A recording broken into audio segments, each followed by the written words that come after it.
আমাদের এই মুহররমের প্রথম জুমা শুরু হয়েছিল। সেই দিন মুহররমের উপর আমরা একটা আলোচনা করেছিলাম, সেই দিনের বরকত ফজিলতের উপর।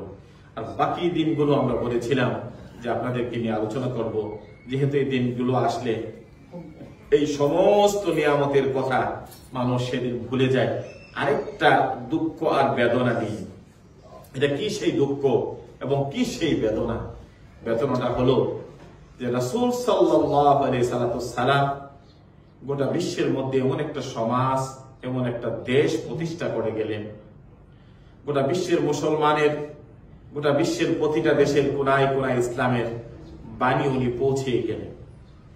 একটা সুন্দর পৃথিবী, একটা মুসলিম উম্মাহ উপহার দিয়ে গেলেন আমাদের নবী মুহাম্মদ রাসূলুল্লাহ সাল্লাল্লাহু আলাইহি ওয়াসাল্লাম। ওনার ইন্তেকালের মাত্র 50 বছর। কত বছর? 50 বছর।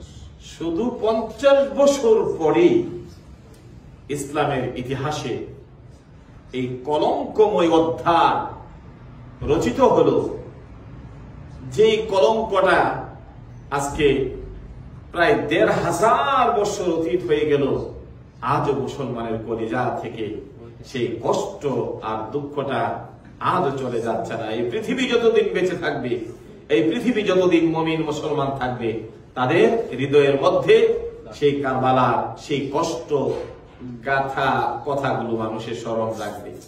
তাহলে আমাদেরকে জানা দরকার আসলে কি ছিল সেই ঘটনা।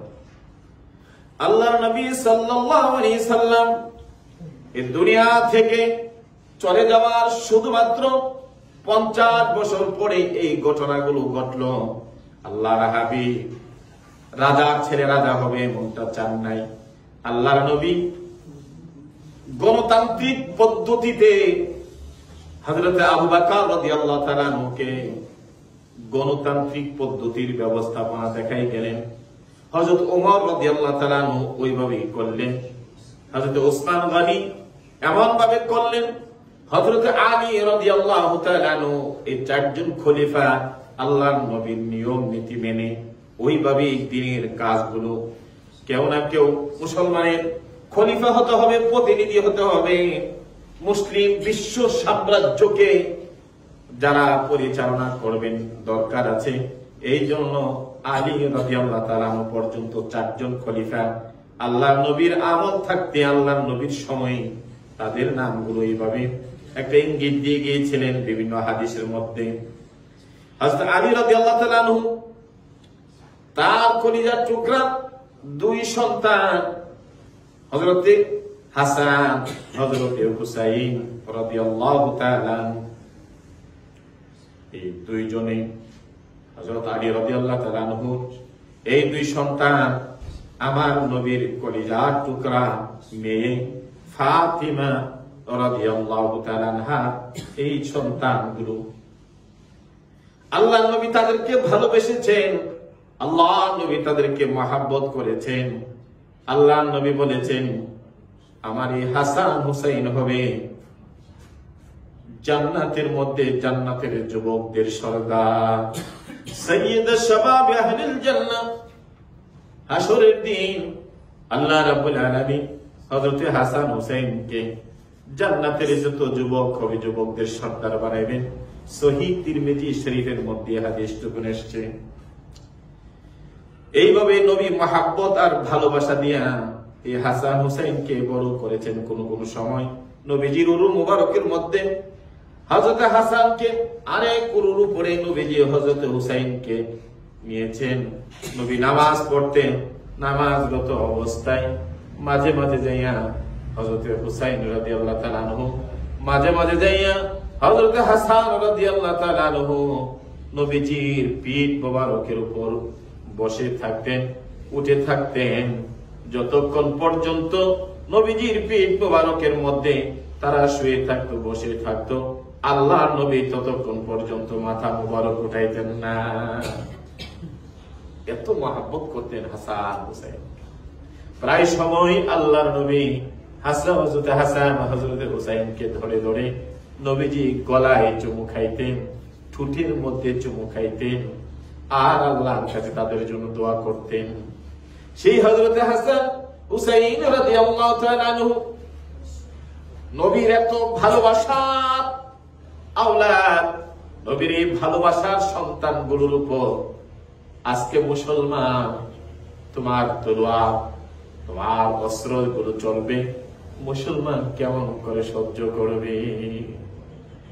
এই জন্য আজকে বিশ্ব ইতিহাসে এই কালবালার ঘটনা মুসলমানের কাছে বড় বেদনা বিদুর হয়ে আছে। কি ছিল ঘটনা? হযরত আলী রাদিয়াল্লাহু তাআলা আনহু ওনার শহীদ হওয়ার পরে ওনার যে বড় ছেলে হযরত হাসান রাদিয়াল্লাহু তাআলা আনহু ক্ষমতায় ওনাকে মক্কা, মদিনা, ইরাক, দামেস্ক, কুফা সকল মানুষ মিলে ওনাকে দিয়েছে। কিন্তু তারা এই রাষ্ট্র পরিচালনার জন্য দেখলেন যে বিভিন্ন স্থানে বিভিন্ন জায়গাতে বিশৃঙ্খলা, ক্ষমতার জন্য একে অপরের সাথে মানুষের সত্য মিথ্যাকে মিশ্রিত করে ফেলছে ক্ষমতার জন্য বিভিন্ন জায়গাতে। তখনও সাহাবায়ে কেরাম আজমাইনরা ছিলেন। সেই সময় একটা মানুষেরই পরিস্থিতি দেখি হযরত হাসান রাদিয়াল্লাহু তাআলা আনহু ভাবলেন যে না, এই কাজ আর আমাকে দিয়ে হবে না। উনি স্ব ইচ্ছায় 6 মাস পরে তদানীন্তনকালের যে যোগ্য খলিফা ছিল,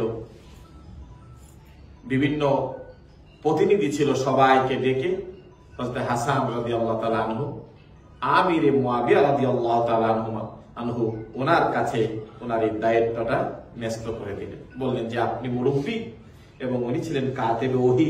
রাসূলুল্লাহ সাল্লাল্লাহু আলাইহি ওয়াসাল্লামের কাছে কোনো সময় জিবরাইল আমিন যদি ওহী নিয়ে আসতেন উনি সেটা লিখতেন। তো আপনি এই রাজ্য পরিচালনার দায়িত্বের জন্য সবচাইতে ভালো করবেন। হযরত মুয়াবিয়া রাদিয়াল্লাহু তাআলা আনহু এই দায়িত্ব উনি নিলেন। নেওয়ার পরে টানা 20 বছর পর্যন্ত 20 বছর উনি এই বিশাল সাম্রাজ্য পরিচালনা করলেন। মক্কা, মদিনা, ইরাক, দামেস্ক, সিরিয়া সহকারে এই মুসলিম এই রাজ্যটাকে উনি পরিচালনা করলেন। দীর্ঘদিন যাওয়ার পরে আমিরে মুয়াবিয়া রাদিয়াল্লাহু তাআলা আনহু ওনার ইন্তেকালের আগে উনি সেই যুগের যোগ্য সাহাবায়ে কেরাম যারা ছিল তাদেরকে ডেকে নরমাল ভাবে ক্ষমতা কাকে দেওয়া যায়, কার কাছে দেওয়া যায়, এই জিনিসগুলো আলোচনা করা দরকার ছিল। কিন্তু উনি সেটা না করে উনি এই দায়িত্বটা তার ঔরসা সন্তান ইয়াজিদের কাছে উনি ন্যস্ত করলেন। আর ইয়াজিদের ব্যাপারে পৃথিবী বিখ্যাত গ্রন্থগুলোতে কি লিখেছে আমরা এটা একটু আজকে জানি। হযরত আল্লামা ইবনে কাসির রাহিমাহুল্লাহ তাআলা, ইবনে কাসির তাফসীরে ইবনে কাসির সারা পৃথিবীতে বিখ্যাত। সেই ইবনে কাসির উনি তারিখের কিতাব যে লিখেছেন, সে কিতাবের মধ্যে ইয়াজিদের ব্যাপারে বলেছেন সে এই ক্ষমতা আসার আগেও দুনিয়ার খেল তামাশা এবং বিভিন্ন অহেতুক কাজ নিয়ে ব্যস্ত ছিল ইয়াজিদ। এবং বিশেষভাবে তার জিন্দেগিতে সে আজকে সেই যুগে মুসলমানের মধ্যে কোনো কুকুর নিয়ে খেলা করা, কুকুরদেরকে নিয়ে লালন পালন করা, এইটা ইয়াজিদের মাধ্যমেই নবীর আমলের পরে সর্বপ্রথম এই ব্যক্তির মাধ্যমে দেখা। আল্লামা জালালউদ্দিন সুয়ুতী রাহমাতুল্লাহ আলাইহি যিনি তাফসীরে জালালাইন লিখেছেন এবং জালালউদ্দিন সুয়ুতী রাহমাতুল্লাহ আলাইহি লিখেছেন যে ওয়াশরিবুল খামরা ওয়া ইয়াদা'আস সালাম, ইয়াজিদ এমন এক ব্যক্তি ছিল সে কিনা যিনি সব সময় মদ্যপানে লিপ্ত থাকতো এবং সে কখনো নামাজের এত ধারদারি ছিল না। ইবনে হাজার আসকালানী রাহমাতুল্লাহ আলাইহি যিনি বুখারী শরীফের ব্যাখ্যা লিখেছেন, তিনি লিখেছেন এই ইয়াজিদ সর্বপ্রথম যিনি কিনা দামেস্ক, মক্কা, মদিনার যারা প্রবীণ সাহাবী ছিল ওই সমস্ত সাহাবীদেরকে উনি সর্বপ্রথম ক্ষমতা থেকে তাদের স্থান থেকে রদবদল করে যুবকদেরকে এবং যারা সেই যোগ্য রাখে না তাদেরকে মুরব্বী সাহাবায়ে কেরাম আজমাইনদেরকে সেই জায়গা থেকে অপসারণ করে ইয়াজিদের পক্ষের মানুষ এবং যুবকদেরকে সর্বপ্রথম সে ওখানে বসায়। এটা বলেছে ইবনে হাজার আসকালানী রাহমাতুল্লাহ আলাইহি, যিনি ইমাম বুখারী শরীফের ব্যাখ্যা যিনি লিখেছেন। সর্বশেষ এই ইয়াজিদের আমলে যখন তিনি ক্ষমতায় বসলেন, বসার পরে হারানার যুদ্ধ বলা হয়। এইটা ছিল পৃথিবীর ইতিহাসে একটা মর্মান্তিক ঘটনা। সেই যুদ্ধে ইয়াজিদ মক্কা এবং মদিনাতুল মুনাব্বারার উপরে এমন ভাবে আক্রমণ করেছিল, 3 দিন পর্যন্ত মসজিদে নববীতে কোনো আজান হয় নাই। নাউযুবিল্লাহ। এটা কি জন্য? হযরত জুবাইর রাদিয়াল্লাহু তাআলা আনহু এবং হযরত হুসাইন রাদিয়াল্লাহু তাআলা আনহু উনি যখন মসনদে বসে গেলেন, উনি বললেন এমন একজন ফাসিকি মানুষের কাছে নবীর আওলাদেরা যাইয়া বায়াত গ্রহণ করতে পারে না, তাকে খলিফাতুল মুসলিমিন হিসাবে মেনে নেওয়া যায় না। এই জন্য সেই যুগের একজন হযরত জুবাইর রাদিয়াল্লাহু তাআলা আনহু আল্লাহ নবীর একজন বড় সাহাবী ছিলেন। হযরত হুসাইন রাদিয়াল্লাহু তাআলা আনহু এইভাবে অনেকের যারা আছেন ইয়াজিদের বশ্যতা পালন করেন নাই, মেনে নেয় নাই। না নেওয়ার কারণে ইয়াজিদ এত বেশি রাগান্বিত হলেন, হয়ে বিভিন্ন ফরমান জারি করেছেন মক্কা মদিনার উপরে। এরই মাঝে আল্লাহ নবী আল্লাহ নবীর দৌহিত্র হযরতে হুসাইন রাদিয়াল্লাহু তাআলা আনহু চিন্তা পেরেশানি পড়ে গেলেন। এই মুহূর্তে একবার মক্কা শরীফে যান। মক্কা শরীফে যারা প্রবীণ মুরব্বী আছে তাদের সাথে পরামর্শ করেন। আবার উনি মদিনাতে আসেন, মদিনার যারা প্রবীণ সাহাবী আছে তাদেরকে নিয়ে পরামর্শ করেন। এই কঠিন অবস্থায় কি করা যায়, এই অবস্থাটার মোকাবেলা কি করা যায়। আর এই দিক দিয়ে কুফা নগর থেকে, ইরাক থেকে হাজার হাজার মানুষ ইয়াজিদকে খলিফাতুল মুসলিমিন হিসাবে মেনে নেন নাই। হযরত হুসাইন রাদিয়াল্লাহু তাআলা আনহুর কাছে বারবার চিঠি দিতে থাকে, আমরা ইয়াজিদকে মানি না, আমরা ইয়াজিদের কাছে আমরা বায়াত গ্রহণ করব না। আপনি নবীর আওলাদ, আপনি ইমাম হুসাইন, আপনি আমাদের কাছে চলে আসেন, আমরা আপনার কাছে বায়াত গ্রহণ করে আমরা আপনার কাছে মুসলিম উম্মার দায়িত্ব অর্পণ করব, আপনি হবেন খলিফাতুল মুসলিমিন। উনি পেরেশানি পড়ে গেলেন, উনি চিন্তায় পড়ে গেলেন, না জেনে কি হয় এই অবস্থাটা নিয়ে উনি একবার মক্কা শরীফে আর একবার মদিনাতুল মুনাওয়ারাতে চলে আসেন। একটা পেরেশানির মধ্যে হযরত হুসাইন রাদিয়াল্লাহু তাআলা পড়ে গেলেন। আসলে হুসাইনকে, হুসাইনের পরিচয় কি, আমরা সেটা ভালোভাবে জানতে হবে। হযরত হুসাইন রাদিয়াল্লাহু তাআলা আনহু আল্লাহর নবীর দৌহিত্র হযরত ফাতেমা রাদিয়াল্লাহু তাআলা আনহু কলিজার টুকরা ইমাম হাসান হুসাইন। নবীজি হাসান হুসাইনের জন্য দোয়া করেছেন, নবীজি আল্লাহর কাছে হাত তুলে তুলে দোয়া করেছেন। হযরত উসামা বিন যায়েদ বলেন, আমি দেখলাম মসজিদে নববীতে আল্লাহ নবীজি বসা অবস্থায় হাসানকে একদিকে আল্লাহ নবী নিলেন, আরেক উরুতে আল্লাহ নবী হুসাইনকে নিলেন। হাসান হুসাইনকে নিয়ে আল্লাহর নবী দুটো হাত আকাশের দিকে উঁচু করে দিলেন আর বলা শুরু করলেন, আল্লাহুম্মা ইন্নী উহিব্বুহুমা ফাআহিব্বাহুমা। আল্লাহ, আমি এই হাসান হুসাইনকে ভালোবাসি, রব্বুল আলামিন আমার হাসানকে আর হুসাইনকে যারা ভালোবাসবে তুমি মনিব, তুমি তাদেরকে ভালোবাসো। সুবহানাল্লাহ। সহিহ তিরমিজি শরীফের মধ্যে আলবানী সাহেব এই হাদিসকে সহিহ বলে দিয়েছেন। আল্লাহর নবী দোয়া করলেন, আল্লাহুম্মা ইন্নী উহিব্বুহুমা ফাআহিব্বাহুমা। আল্লাহ, আমি আমার হাসানকে, আমি আমার হুসাইনকে ভালোবাসি। আল্লাহ, আর যারা হাসান হুসাইনকে ভালোবাসবে রব্বুল আলামিন তুমিও তাদেরকে ভালোবাসো।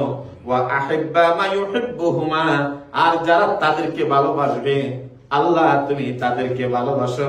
হযরতে উসামা বিন যায়েদ বলেন, আমি মসজিদে নববীতে গিয়ে দেখলাম আল্লাহর নবী আল্লাহর কাছে এইভাবে কেঁদে কেঁদে আল্লাহর দরবারে দোয়া করছেন। সুবহানাল্লাহ। এটা হলো আজকে মুসলিম উম্মাহর মেইন বিষয়। নবীজি দোয়া করলেন, হাসান হুসাইনকে যারা ভালোবাসবে, আল্লাহ আমি রাসূল তাদেরকে ভালোবাসবো, আল্লাহ যারা হাসান হুসাইনকে ভালোবাসবে তুমি তাদেরকে ভালোবাসো, আর যারা হাসান হুসাইনের সাথে শত্রুতামি করবে, হাসান হুসাইনের সাথে যারা দুশমনি করবে, তারা আল্লাহ নবীর কাছেও দুশমন। নবী বললেন, আম্মান আহাব্বাহুমা ফাকাদ আহাব্বানি, যারা আমার এই দুইজনকে ভালোবাসবে তারা আমাকে ভালোবাসবে। ওমান আবগাদাহুমা ফাকাদ আবগাদানি, আর যারা এই দুইজনের সাথে বিদ্বেষ করবে, এই দুইজনের সাথে যারা শত্রুতামি পোষণ করবে, এই দুইজনকে যারা শত্রুতামি করবে, আল্লাহর নবী বললেন তারা যেন স্বয়ং আমি রাসূলের সাথে শত্রুতামি করলো, আমি রাসূলের সাথে যেন বিদ্বেষ করলো।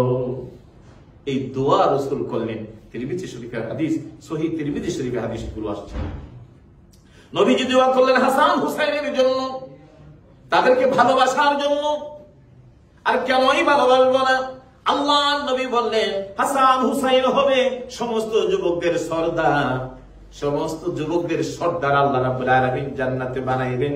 এই হাসান হুসাইন নবীর দৌহিত্র। সভাপতি আমরা যারা নবীর উম্মত, আমরা যারা নবীকে ভালোবাসি, আমরা যারা নবীর উম্মত, আমরা তো নবীর উম্মত হিসেবে নবীর আওলাদদেরকে আমরা ভালোবাসা আমাদের দরকার, আমাদের প্রয়োজন।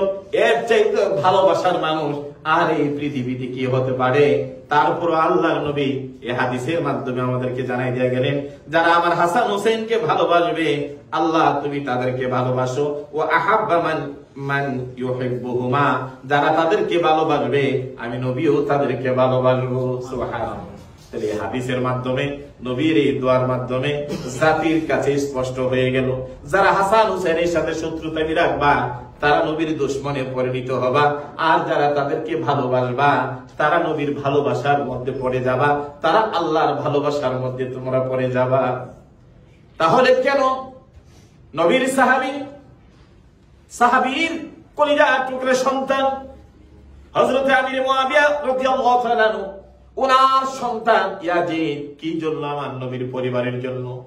এই নবীর পরিবারকে তাদেরকে মারার জন্য কেনই বা নির্দেশনা দিয়েছিল, কেনই বা সে নিশ্চুপ থেকেছিল?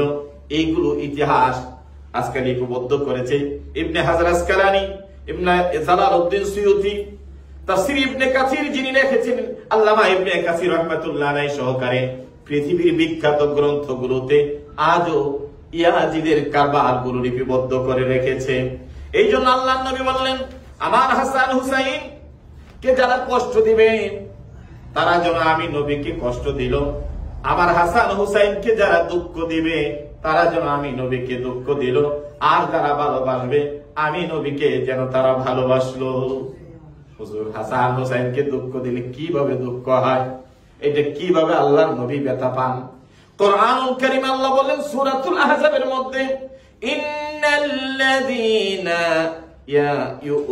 ইউযুনাল্লাহা ওয়া রাসূলাহু, ইন্নাল্লাযীনা ইউযুনাল্লাহা ওয়া রাসূলাহু লা'আনাহুমুল্লাহু ফিদ দুনিয়া ওয়াল আখিরাহ ওয়া আ'আদ্দা লাহুম আযাবাম মুহিনা। আল্লাহ রাব্বুল আলামিন বললেন, ইন্নাল্লাযীনা ইউযুনাল্লাহা ওয়া রাসূলাহু, যারা আল্লাহ এবং আল্লাহ রাসূলকে কষ্ট দেয়, আল্লাহ এবং আল্লাহ রাসূলের মনে কষ্ট দেয়, যারা দুঃখ দেয়, লানাহুমুল্লাহু ফিদ দুনিয়া, আল্লাহ কোরআনুল কারীমে বললেন দুনিয়া এবং আখিরাতে ওই ব্যক্তিদের জন্য আল্লাহ পাক লানত রেখে দিয়েছেন।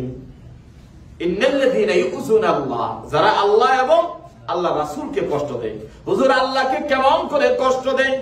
আল্লাহকে যদি কেউ গালি দেয়, আল্লাহকে যদি কেউ মন্দ বলে, আল্লাহ কষ্ট পান।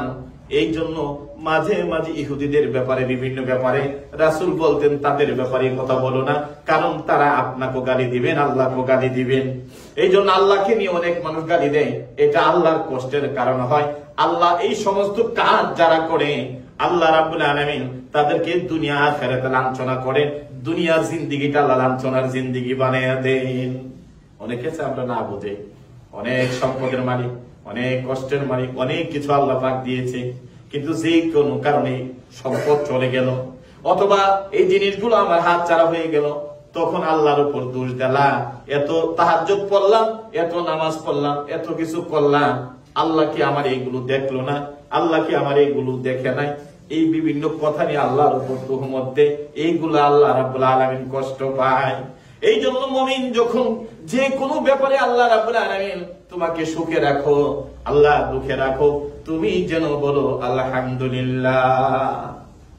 আমরা আল্লাহ প্রত্যেক অবস্থায় আল্লাহ তোমার তারপরে আমরা আলহামদুলিল্লাহ এই শুকরিয়া যেন আদায় করে। এইটা আল্লাহর কষ্ট হয়।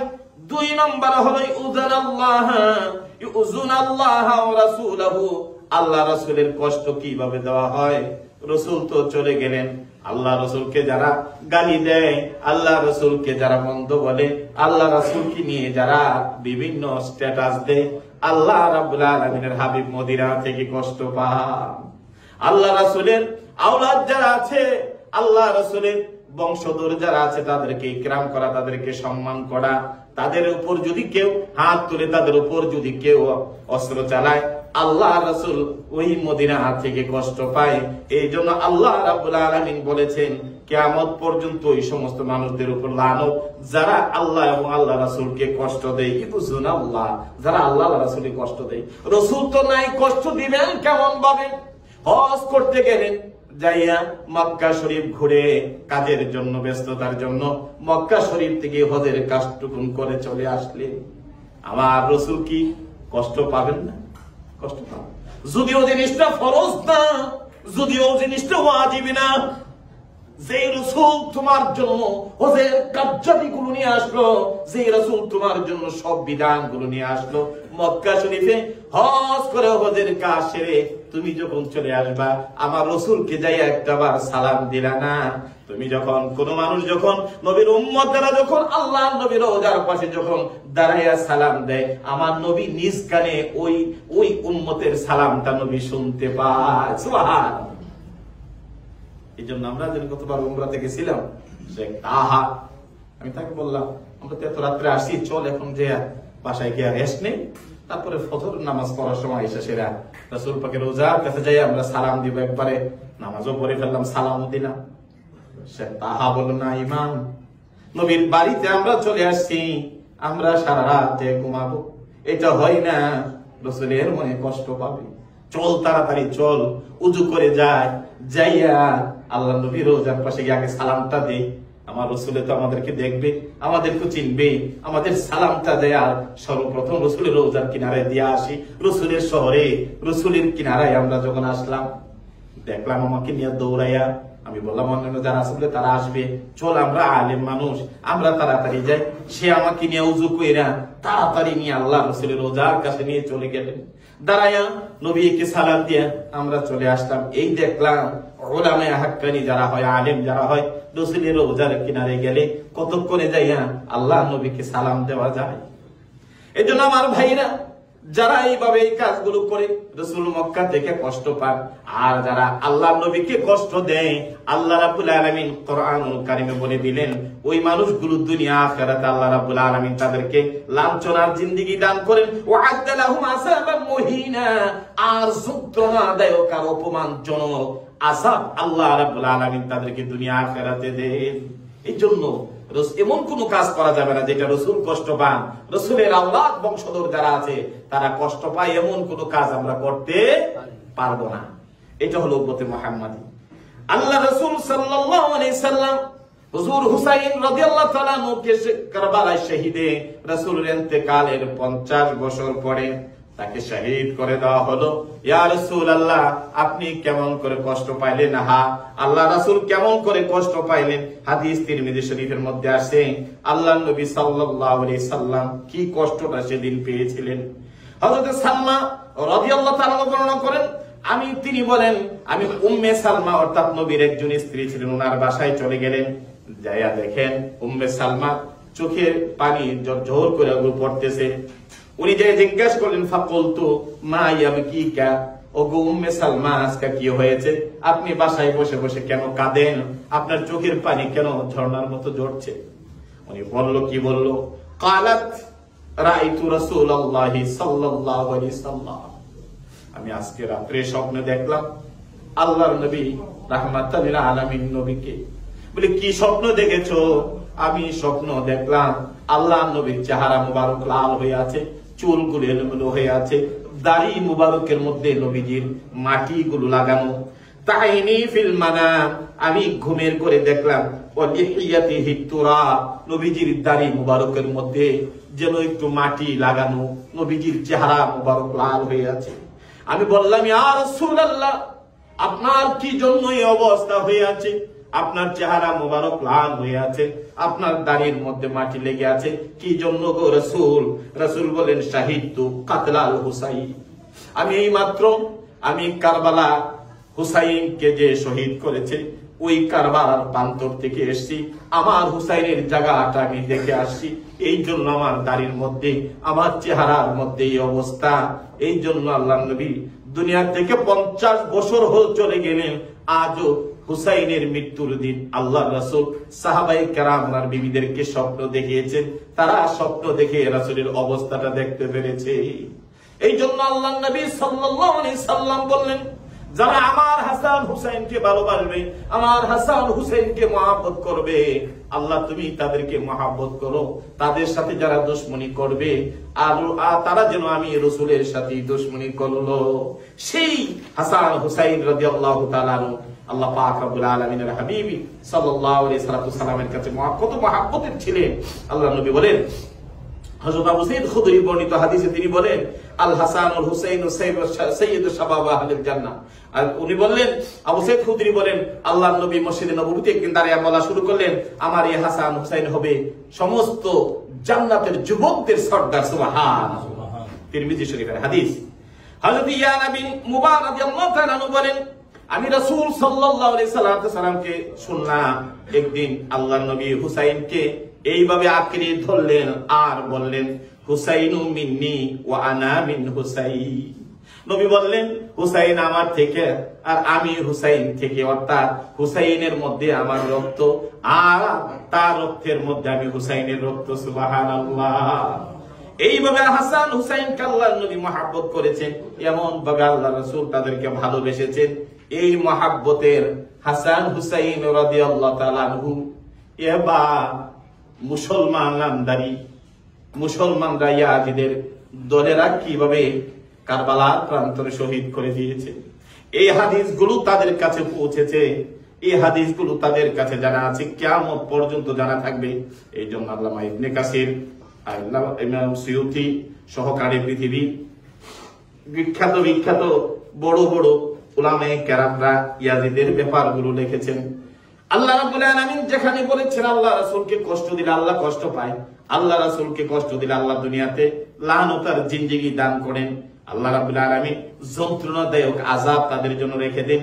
এই অবস্থা জানার পরেও আজকে একমাত্র ক্ষমতার জন্য ইয়াজিদ নবীর আহলে বায়াতের উপরে এত বড় চড়াও হয়েছিলেন। কিভাবে চড়াও হলেন? এইভাবে যখন ইমাম হুসাইন রাদিয়াল্লাহু তাআলা যখন উনি মুআবিয়া রাদিয়াল্লাহু তাআলা যখন ইয়াজিদের হাতে ক্ষমতা দিয়ে গেলেন, উনি মক্কা মদিনাতে দুই জায়গার মধ্যে আল্লাহর ইবাদত বندگی করছেন। কুফাবাসীরা বারবার চিঠি দেওয়া শুরু করলো, লোক মারফতে পাঠানো শুরু করলো, আমরা ইয়াজিদকে মানি না, ইয়াজিদের চরিত্র ভালো না, সে নামাজ পড়ে না।